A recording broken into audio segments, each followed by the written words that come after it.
Kabar baik, Indonesia bakal diperkuat Egy Maulana Fikri pada leg kedua semifinal Piala AFF 2020, Sabtu malam tanggal 25 Desember tahun 2021 mendatang.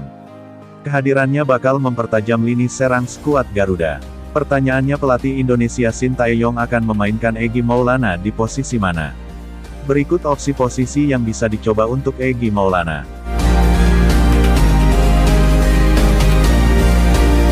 1. Second striker. Posisi satu ini bisa ditempati Egy Maulana Fikri jika Sintayong memilih formasi 4-4-2 atau 4-2-3-1.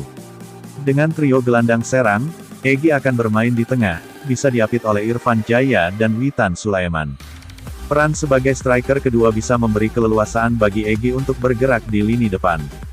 Jika pilihan ini yang diambil, maka Egy akan menggeser posisi Ricky Kambuaya, gelandang Persebaya Surabaya itu selama ini tak tergantikan di skuad asuhan Sintayong.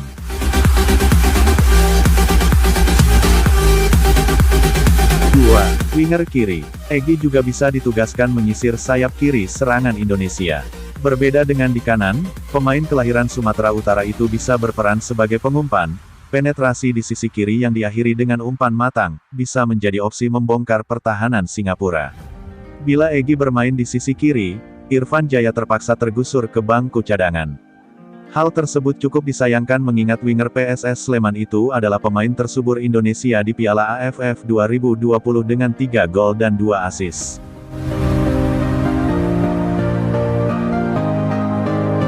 3. Winger kanan. Posisi natural Egy ada di sayap, baik kanan maupun kiri. Jika bermain di kanan, dia bisa berperan sebagai inside forward maupun inverted winger. Kedua peran itu bisa memaksimalkan kemampuan kaki kiri Egy dalam hal menembak saat menusuk ke tengah. Masuknya Egy bisa menggusur posisi Witan Sulaiman yang selama ini diturunkan di sisi kanan serangan Garuda. Witan sendiri sudah membuktikan diri dengan mencetak gol ke gawang Singapura.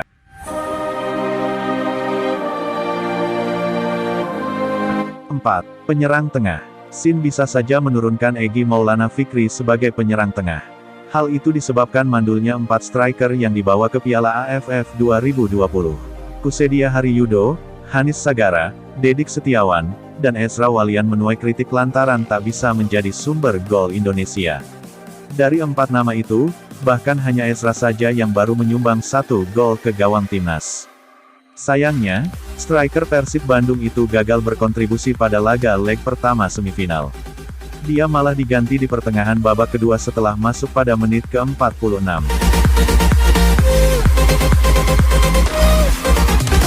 5. False 9.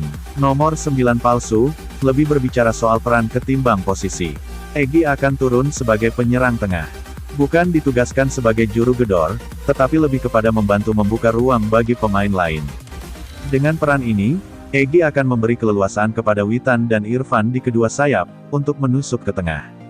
Egy pun tak harus berdiri statis di depan untuk menunggu bola.